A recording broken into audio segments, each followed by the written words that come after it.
Good day, everybody. Welcome.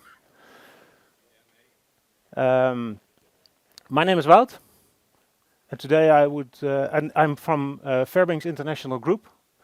Within that group, I am active as the CTO of 42On, one of the companies within the group. The other part is Fairbanks. Some of you may know me as a Ceph guy, or because 42On is a Ceph company, but as a group, we manage private clouds for organizations. Today, I want to share with you a little bit about what we do, why we do that, and why we choose Talos to do that. I do that with the subject of OpenStack. By the way, I'm aware that I'm standing between you and the drinks after, so I'll try to keep that in mind. So we are Fairbanks and 42On, the Fairbanks International Group. We are a European-based, a Dutch company, and we are committed to providing organizations with sovereign private clouds. We do this with a focus on Kubernetes for container-based application orchestration, as if there's anything else really. We do that with Ceph for storage and OpenStack for EAS-type services. We support organizations using these technologies, and we do that with a variety of services. So we do that with some consultancy. We do that with emergency assistance, which is 24/7 based, contract-based support. We do training, and the main focus of this talk, we do that with managed services. We do that worldwide, so we are European-based, but we do that for many different organizations in a lot of different countries. Last year, so March at KubeCon, I've seen some of you there. We introduced with Sidera Labs joint support for Ceph on Talos, and we've now added OpenStack to that stack.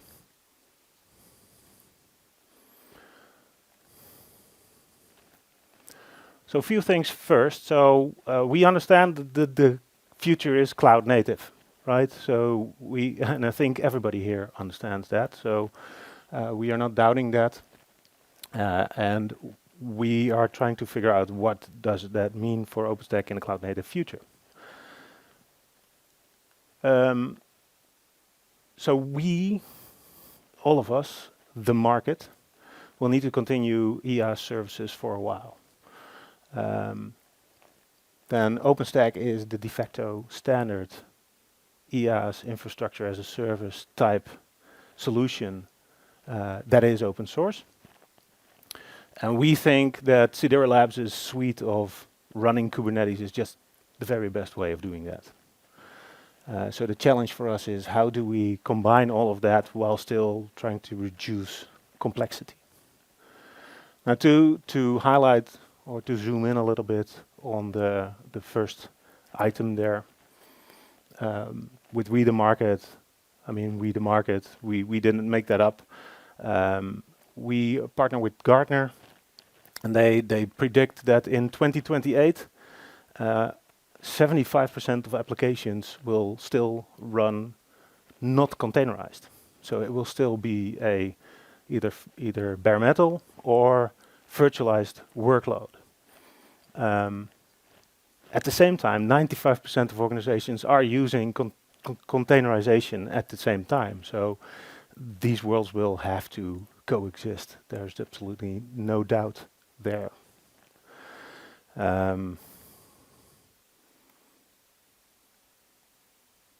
Another thing we kind of thought, and again, not just us as a company, but what we thought in general is that the EAS game or the EAS marketplace and technology was kind of set. We saw some people moving to public cloud. We saw some people moving back. There might have been an exchange or two between two companies or two different technologies, but that's about it. There were no real big movements there. That all changed last year. when VMware announced their big change, or when Broadcom actually announced their big change in policy. I don't know, is there anybody here running VMware? Anybody impacted by what I'm implying here? So and without that, it would just have been said. Nobody would have thought about anything, and you guys wouldn't even be here probably in this talk. So thanks. But that's a real challenge. It's a real challenge to now, when everybody was kind of winding down in that and set in their ways, there's disruption in the market. It's a lot of fun, a lot of cool conversations that we're having in the last couple of months. So there's a need for hybrid infrastructures. That's basically the conclusion here. There's a need for hybrid infrastructures, and then it becomes a question of how do you layer those, how do you approach that. And these, by the way, these are just quotes from Gartner again. I actually, oh, there it is, yeah.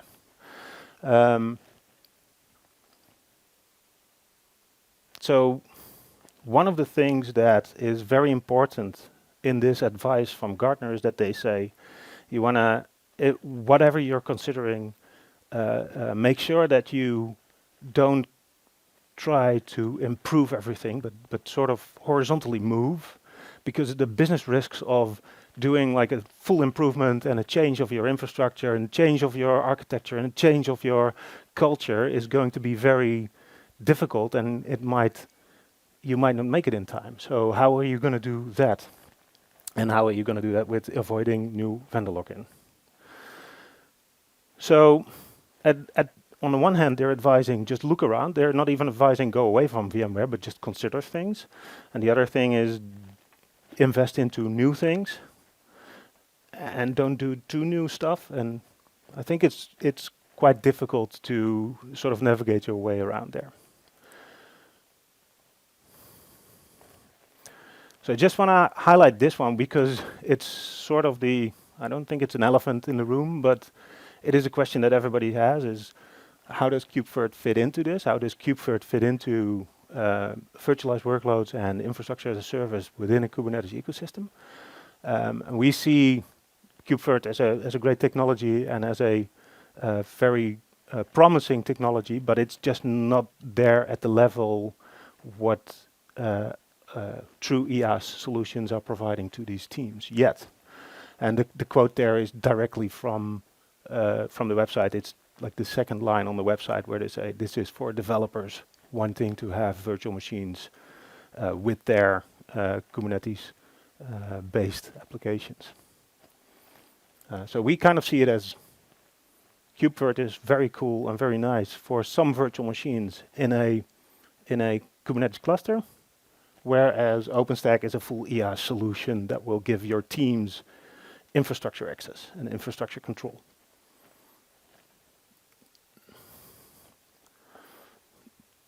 So OpenStack on Talos.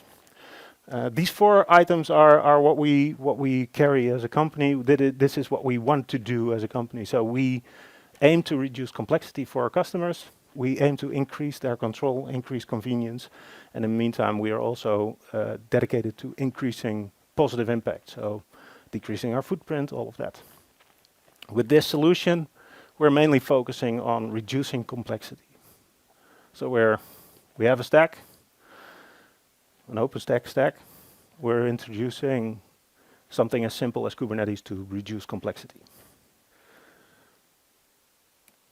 So why are we doing that? And why are we choosing it to do it that way? So when you look at it and when you have worked with these 2 technologies, I'm mentioning Ceph a bunch of times, but this talk is not about Ceph. But OpenStack and Ceph are near cloud native or cloud native. Mostly some components are very cloud native and some components are very much not like cloud native, are very stateful and very static. So some parts are easy, some parts are harder. They are service oriented and already containerized. So most of the Ceph environments, for instance, that we see in the wild now that have been deployed in the last, let's say, 3 to 4 years, are already containerized versions.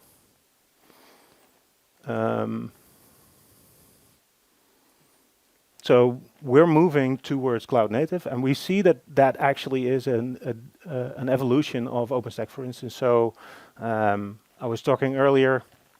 You see that OpenStack used to be like a very difficult and very cumbersome and big and monolithic almost in some ways, but many of the functions have been split out into different services. So for those of you who don't really know OpenStack, I have the pleasure of trying to explain OpenStack in 2 slides or less. So I'm trying to do that now, and I'm trying to explain the architecture a little bit. So it's similar to Kubernetes in the way that it has a control plane and it has a sort of worker plane called, and we call those the compute nodes. The control plane is databases, message queuing, and a lot of small components, smaller services that actually do the OpenStack functions. So that's the control plane, and the control plane has complexity, but that is complexity that you want, because if you want to be able to launch virtual machines, you'll want a service that can launch virtual machines, and you want to be able to call that service, and you want that service to have network functions, and so that is sort of the inherent complexity of OpenStack. That is just how complex the product is. We have compute nodes. That is basically the worker node, but that's where the virtual machines live. So while they are sort of simpler in design and simpler in terms of complexity, they are doing the heavy lifting and they are doing most of the work, and they are probably sort of most important. Everything that you see here is already, there are containers already for that. It's been available for a long time, tested out and stable. And then we have the secondary component. So we have things like pacemaker, coresync, and HA proxy. And a lot of those terms are no longer really applicable right now, but for a traditional setup, it is. We have secret management to worry about. And of course, we have OpenStack upgrades to worry about. This is all accidental complexity. Nobody benefits from that complexity. It's just there to make sure that the inherent complexity gets delivered to your doorstep. That's the only thing that it really does. Also, OpenStack Helm is already there. So there is a nice system for you, and it's just one of them. There are a few ways to do this. But OpenStack Helm provides you with just about everything you could want to deliver OpenStack on Kubernetes in just about every configuration way that you would like. Works on Kubernetes on top of Ubuntu, works on Red Hat's Kubernetes just fine. So a simplified version of what that looks like, and this is really drawn to just sort of facilitate my talk more than it is a direct design. But you can see that our OpenStack environments are basically split into a couple of logical units. So on the left you have the sort of third-party type services, databases, Memcache, and Ceph that are just there as supporting parts of running OpenStack. Then we have the controller hosts where actually the OpenStack services are running. Then we have the network host, which facilitates all the network connectivity and routing and load balancing and all of that. And then we have the big one, the compute. Now for our purposes here, most everything that's blue kind of works anyway. When you run it on a Kubernetes environment and when you run it on Talos, that kind of just magically works. Why? Because it's a near cloud native application on that end, near cloud native. This is all where it starts to be a little bit more challenging.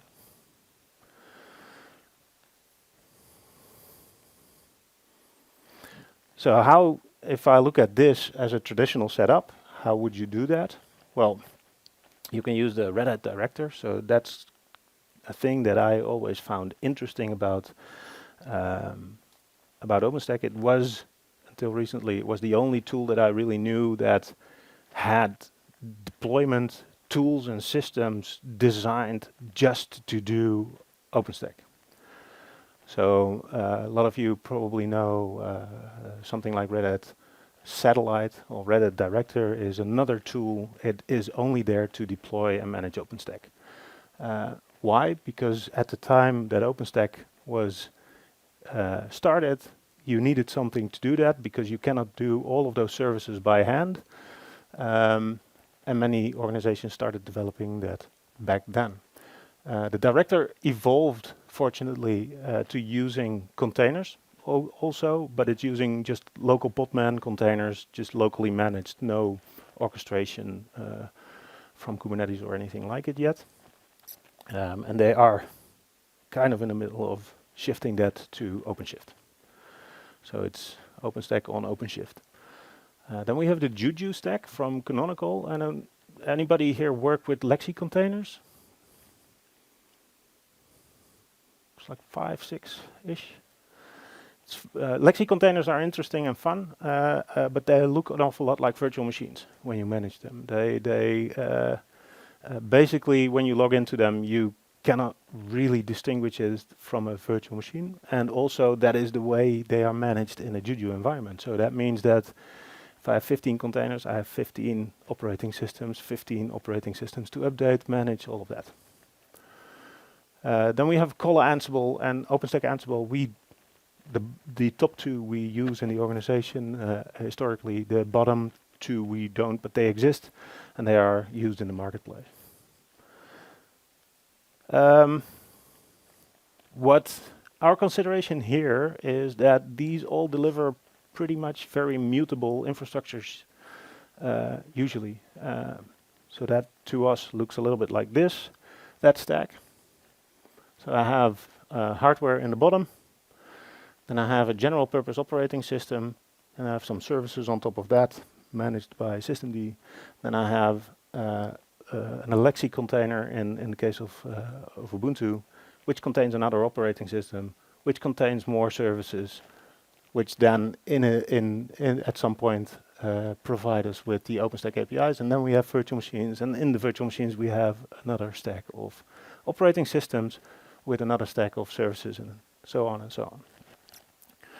This is kind of a high tower in some cases, and what we see or know from doing managed services at different companies is that most of our effort goes into the layers down there. That's just where the work is, which is all work that touches none of the customer value, really. It doesn't, the best thing you can do is not fail, basically. That's the highest praise for operators, right? You didn't fail. So we are aiming to, we see this as complex, by the way. And the reason we see this as complex is because it has a lot of cogs and a lot of moving parts that you need to manage. And that is all accidental complexity. So what we really want is to get the bottom closer to the top. We want to cut out parts. That's really what we want to do. And with cutting out parts, we mean cutting out effort. Not worry about those parts, or at least not worry about them all the time. Just have moments in time when you can worry about them. So we want to move to an immutable stack where we can, which is difficult when you're talking about stateful stuff like Ceph and stateful stuff like virtual machines. So we're aiming to do this, and this is actually when Talos came into our view. We aimed to do this, and that's when we found Talos. And I've heard that in other talks as well. We looked at this, and we looked at that, and we looked at CoreOS, and we looked at I know, like what is Flatpak Linux or Flatcar Linux? That's the one. There's a bunch of stuff out there, but what we really wanted was found in Talos, and then when we started talking with the guys at Sidero, with Andrew and Steve, that was just a great fit. So reducing complexity. The problem is we reduce complexity first and then we introduce Kubernetes, which I conveniently just draw as a very thin line. And the reason I can draw it as a very thin line is also because of Talos. So, what does that imply? If I take the old Juju and director type deployments, what does that imply when I kind of switch that out and put Kubernetes there? Well, first of all, we can let the databases and the RabbitMQs and all of that, we can sort of push that into Kubernetes type management, because there are so many applications that are using that. There are very good operators to do that for us. So there is a choice there that you can make. You can do it with OpenStack Helm Infra, which is a sort of side project of OpenStack Helm, where they do all the secondary parts that you would need to run OpenStack. They manage that there. We chose to not use that if we can, because we love operators. They just work for us. You just need to know how to tweak and tune them, and then let's keep it there. So that's already complexity sort of managed for us. Now the OpenStack Helm container images, we don't really have to worry about those, because those are there and they are stable and they work. So that's number two.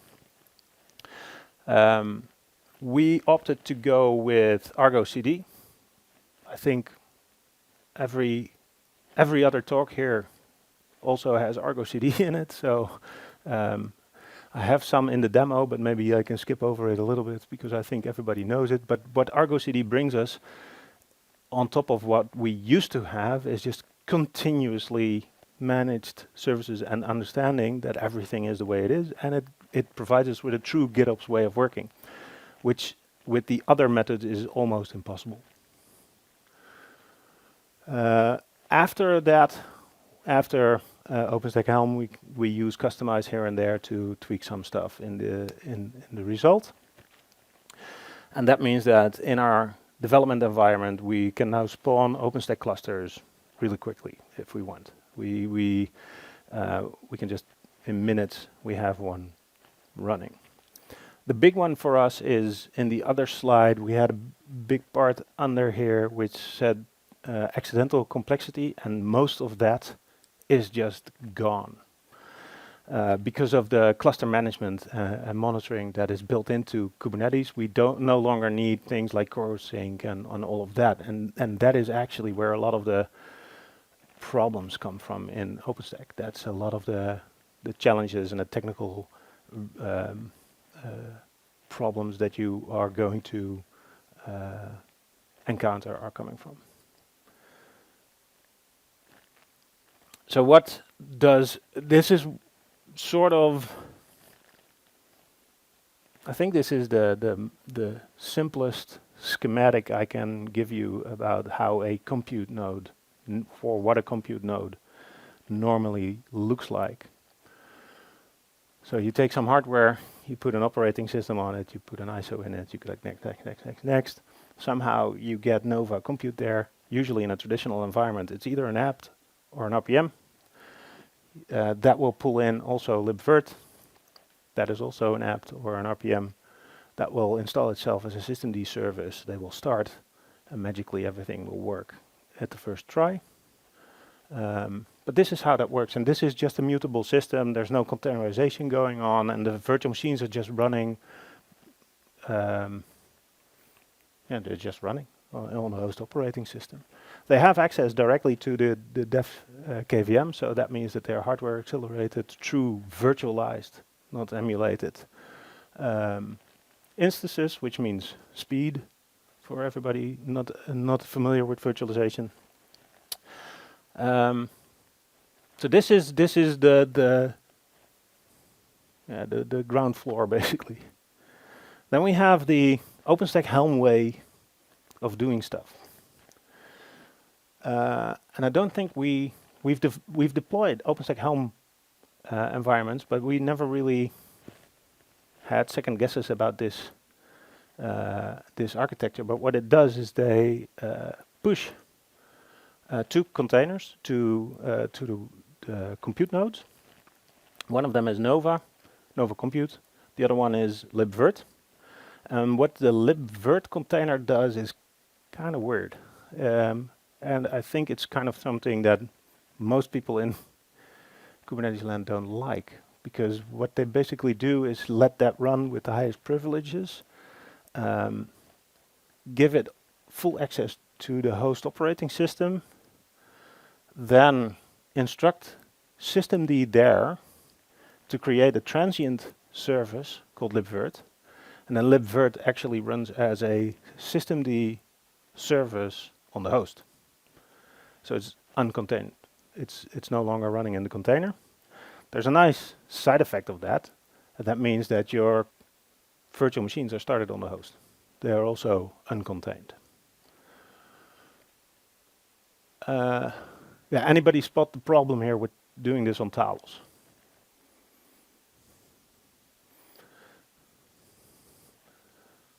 So there is no systemd. So that's when you're trying to build this stack, by the way. This is probably not the first step that will fail, but it's definitely one of the steps that will fail initially.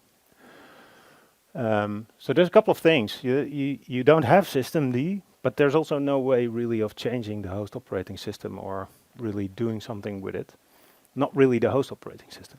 You can build extensions and you can build other containers, but there's no such thing as running something outside of a container on Talos Linux. So we were talking with Sidero about how to approach this, and I'll show you how we did that. So the challenge basically is, first of all, conceptually, how do I start libvirt and how do I make the container run and then have it be able to start hardware accelerated virtual machines? And then how do I do interaction between those two? Because here actually Nova has a lot of privileges as well, because it needs to talk to libvirt continuously. For the networking, by the way, we just have a dedicated port, and that gets used by OpenStack solely. So we do all the Kubernetes management on the left and all the OpenStack management on the right, basically. So this is what we currently are using.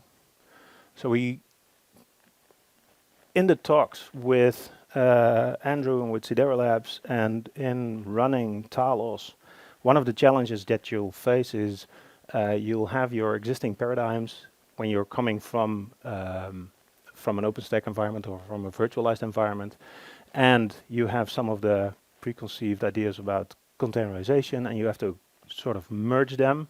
And as long as you are in an environment like this, you can sort of cheat.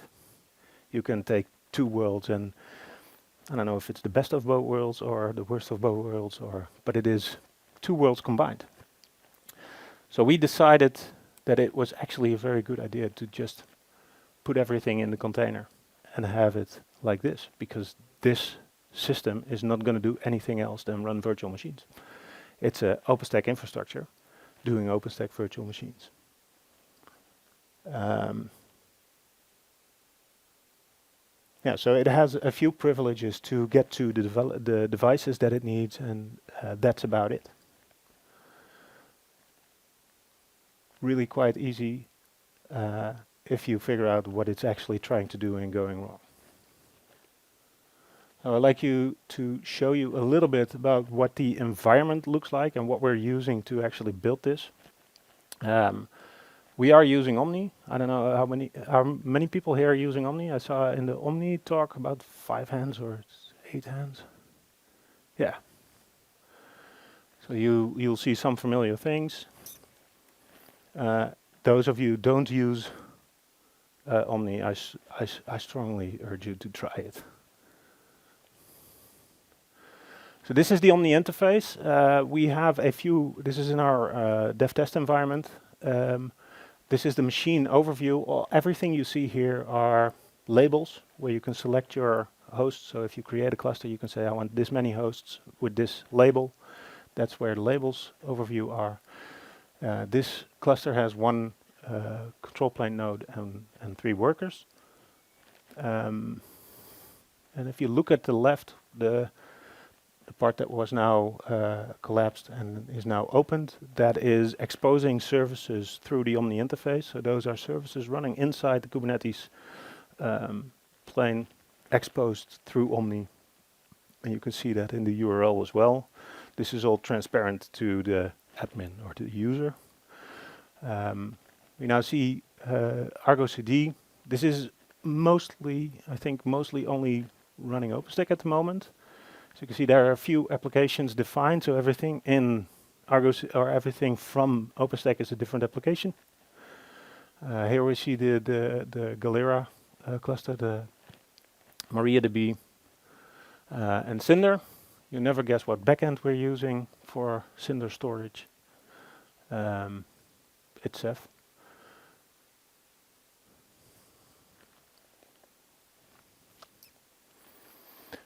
One of the things that is really cool is that from the OpenStack perspective is that a lot of the things were sort of disconnected before, and now it's really integrated and really connected. So you can really go through the entire environment, and if you use Argo CD, you can really click around, and everything is integrated, connected, and understood to be working from one overview.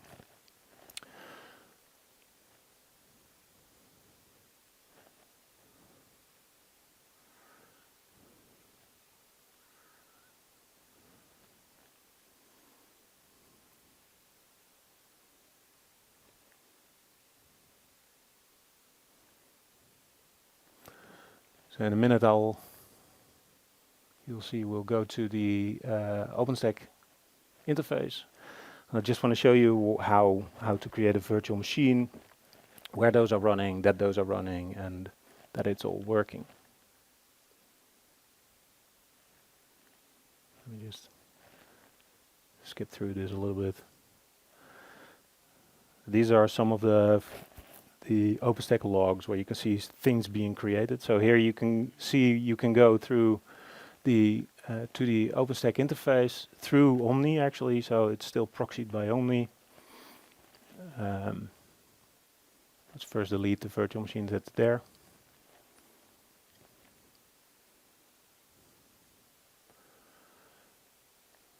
And what's really nice about it, it's very responsive. Also, creating the virtual machines is just really quick. So I'm going to create 10 Debian virtual machines here. Probably small ones. This is all, what do you want to base it on?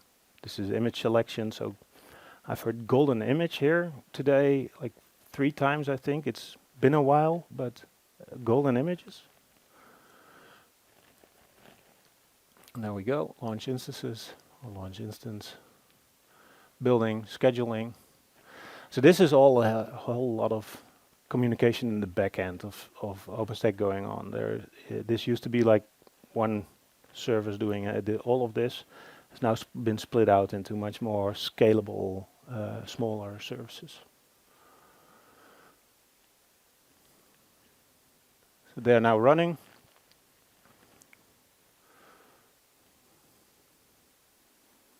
So let's see what that looks like. One of the things that we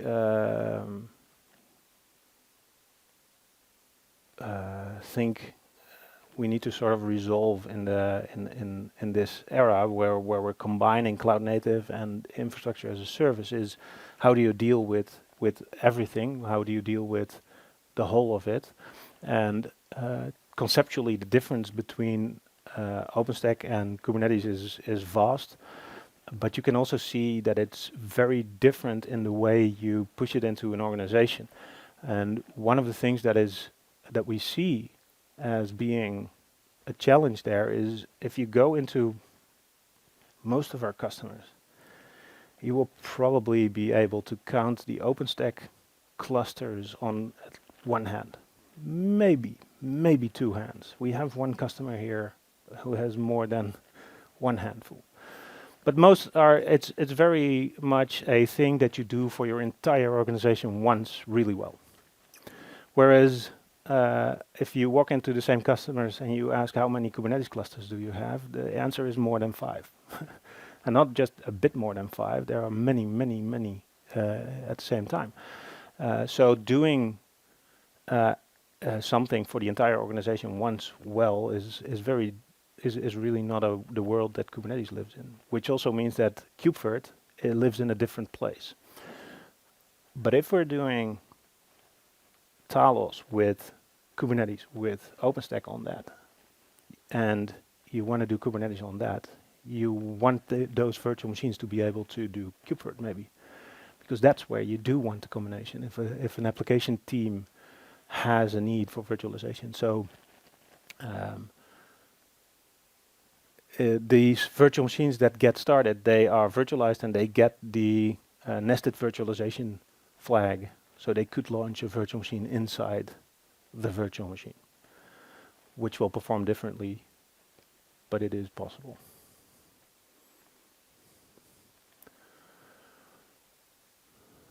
So here we go into the container, the KubeVirt container. And that's where you really can see the virtual machines running and the configuration and the KubeVirt stuff that's happening.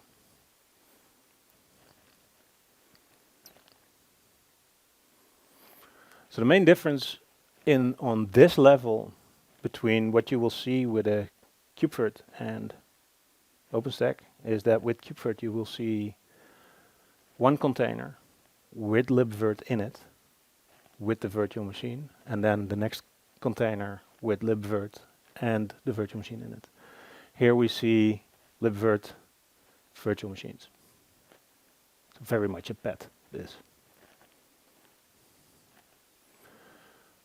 A traditional XML configuration.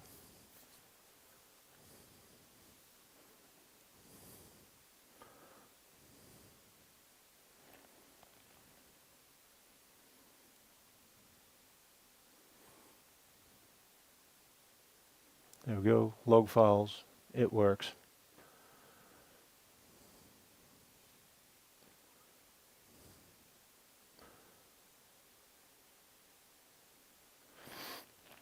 So we've experienced that everything that normally works in an OpenStack environment just works on this level as well. So it is very much, once it's presented, you really can't tell the difference anymore.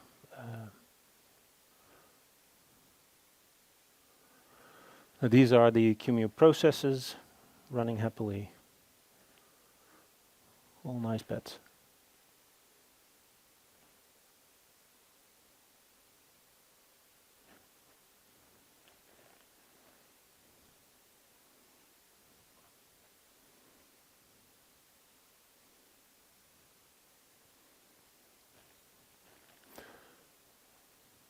Yeah, so this is another example of this is the nested virtualization flag that gets passed through to the virtual machine so that you could use another type of virtualization if you would want to. That's it. Let's see if I can click somewhere and not start the video again. There we go. So this is some of our adventure of running OpenStack on Talos. If you would like to know more, you can reach me on Slack.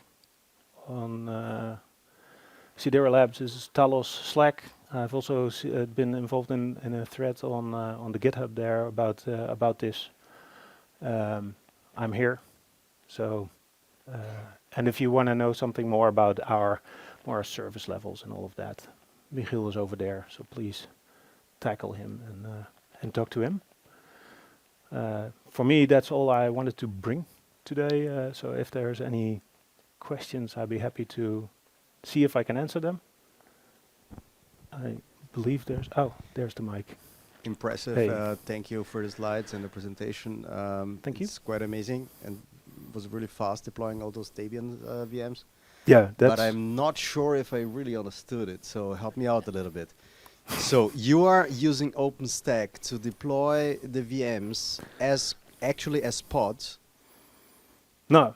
Because how did you manage to set up the Talos cluster, and then on top of it be able to deploy VMs using libvirt?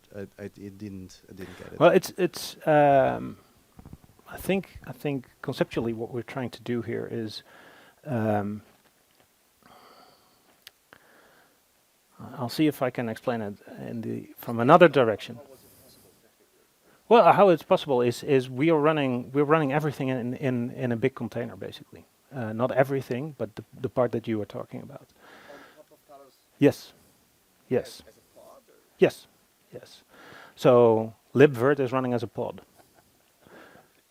Yeah. With all the VMs. And what we're aiming for is to do A/B upgrading there. So one of the challenges is as you saw in understand that the overview I gave you for what OpenStack looks like is super simplified. So it is like a lot of communicating parts, and it works really well and scales really well because it's a lot of parts, and you can scale all of those parts, and there's a lot of function in the fact that it is complex, but it is still very complex. So what we want to work towards is have an immutable operating or an immutable infrastructure for that type of application. So we want to be able to say this part of OpenStack is known to work, or this part of this application, I don't care if it's OpenStack, but this part of this application with this version, and this version is a known set to work. And then this is a new set that I also know that works, and then I'm moving to that. And that is something that is really difficult in current OpenStack infrastructures, because you do, at some level, something somewhere does apt-get upgrade. And then you're left in a sort of, or it's yum upgrade, or it's whatever, DNF, but that's really the difference between most traditional operating systems and traditional ways of working, is that they're solving a lot of problems, but they're all problems I'd rather just not have, sort of, that in this sort of stack. So what we're trying to figure out, and we're actually doing, is saying, we know this set works. We know it because it's working right now, and we know it because it got here in a testable way. And then what I don't want is for this part to be updated and this part not. So we already know that this set of libvirt with that version of QEMU is going to be running. And I used to care a lot about the operating system below it, but now I don't anymore. So I care an awful lot about Talos because I love it, and I love what it brings us as a company, but technically at this level, I don't care about it at all. And that's also why it's so easy. I say try Omni with that reason. That is, you created a cluster, and I kind of went, yeah, we do, but that's really not where the work is anymore. And we do that, actually, kind of could have mentioned that, but all of this is just bootstrapped from a bootstrapper that we wrote in Go, where we take everything that we want, and it used to be bigger. We're actually shrinking our bootstrapper as much as we can, because we want to push everything to GitOps. We want to push everything to, so we have a bootstrapper that talks to Omni and says, create a cluster based on these parameters, and then it pushes everything in, and then GitOps takes over with Argo CD. We link it to an externally hosted, in another data center of us, we host OpenBOW. So I was in a talk and Volt was mentioned, and somebody, I think it was Tim, who asked, "Is there a fork?" There is a fork of HashiCorp Vault. It's called OpenBOW. That's what we are using for secret management.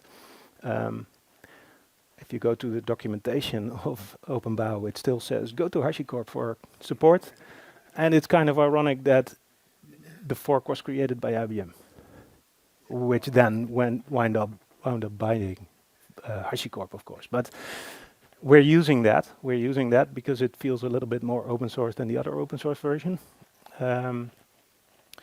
But that's how we do that. So that connection is made, and then all the secret management goes into there, and that's it.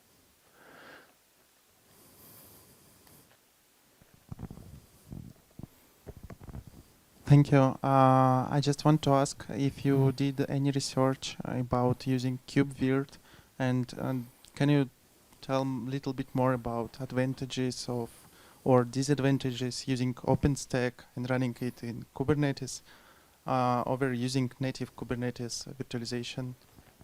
Thank you. Yeah, I find that yes, I can. Yes, we did. And yes, we are. So yes, we are still researching that, and we're actually not. We're working on integrating KubeVirt into this platform as well, because to us it serves a sort of different purpose. So one of the things that we see is that our customers are asking for a next step in OpenStack, and then KubeVirt is just simply something else. So that's one of the reasons. So that's an easy one. The other one is it does a great job, but it's still a pretty small job, and it doesn't fit organization types yet. And I think organizations need to adapt to, still are adapting to the Kubernetes way of working, not only technical like GitOps and all of that, but also how do you organize teams, how do you organize all of that. Self-reliance, that's still in development, and there are a lot of organizations that just have infrastructure teams, and they need that team to have a part of the infrastructure to own, and that is what OpenStack does great, and that, yeah. So basically, indeed, multi-tenancy is the way to do that, and that works really well in OpenStack, and it is, you don't do a paradigm shift when you. If you look at it from sort of a VMware point of view, you can have like 2 days of training and be an OpenStack guy. It's just, you're gonna have to get used to the command lines and the colors of the logos, but all of the naming of things is just, oh, this is called this here, but it's still the same concept basically, and that's going to be a lot different when you introduce a way of working that involves actually doing Kubernetes. But it has a place in this stack as well, because I think what we're seeing is a challenge to integrate all of those worlds, to integrate not only the technical part of it, but you also need to integrate the organizational impact that does. And that is something that is easily done if you just have 250 virtual machines. But if you have 2,000 hypervisors, that's a whole different story. Then that implies that you have dozens or hundreds of teams working in this way, and then still, if you are impacted and with these changes at Broadcom, then how are you going to handle that? And we feel like investing into a way of working that at least provides you with the infrastructure as a service way, in a cloud native way, that prepares you much better for a future that is solely cloud native than just doing it in a traditional way. Does that answer your question? Okay.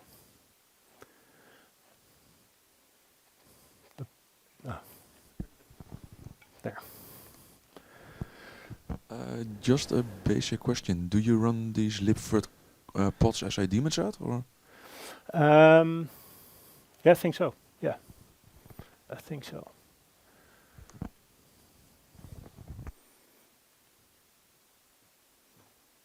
Pepijn, here.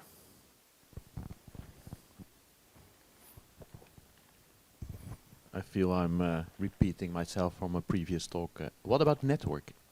What about What network? about the networking stack you use for the Talos Kubernetes cluster?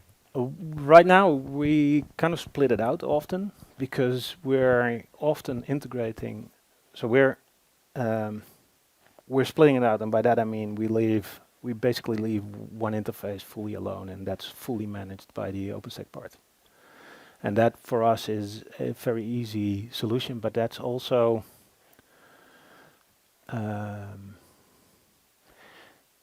I started with answering his question. I started in a different direction, and that's actually for me much easier way to explain it. There's two things why we're using this. If you look at it from another point of view, we know we have to provide infrastructure to organizations. You can do that in several different ways, but what we're really trying to do is wrangle this infrastructure in doing what we want it to do. We choose to use OpenStack for that for years now, or we chose to use OpenStack for that, so that's what we're known for, and that's what customers are also approaching us for. And in general, things are more and more be containerized, and then you start to see that you have things like doing OpenStack containerized on Podman, for instance. So to us, that's like a half measure. You go and take one step. So then it becomes the other way around. You start to think about it the other way around. If I have to orchestrate containers, how do you do that?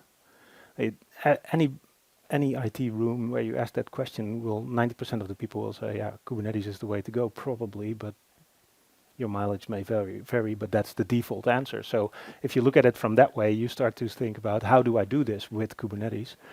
And then it becomes a really weird kind of way, because Kubernetes world is very dynamic, as in the people working with Kubernetes are very dynamically thinking people. They're thinking about short cycles, updates, stateless, and we're talking about virtual machines. There are no better pets than virtual machines. You love them, you want to nurture them. So what we're really doing is taking these systems and saying, okay, we've got this super dynamic system that can orchestrate a lot of things, and then we're doing basically one thing with it. So for us, we've always gone into these data centers fully understanding what these machines need to do, because they need to run OpenStack workers, OpenStack compute nodes. Or on the other side, a storage node in Ceph doesn't become a storage node in Ceph by accident. It was designed to be put into the system like that. So we just say, yeah, you have to have two interfaces, this, and this, and that's specific. So that's really how this is going. We've always had an interface on these OpenStack machines to manage it, and an interface for the client traffic, basically. And that's how we're doing it now. The default one that comes with it, and then the other interface we fully ignore. And on the Kubernetes level, we just go, don't do anything, and we sort of do an init container, kick off some things, and then OpenStack takes over with Open vSwitch. So, but to be honest, I'm giving a talk here, but we were doing this with a team, so I don't know all the details of everything of all of this stack. Fortunately, I don't want to either. Anybody else? Well, then we are on time for drinks, I think. Thank you very much.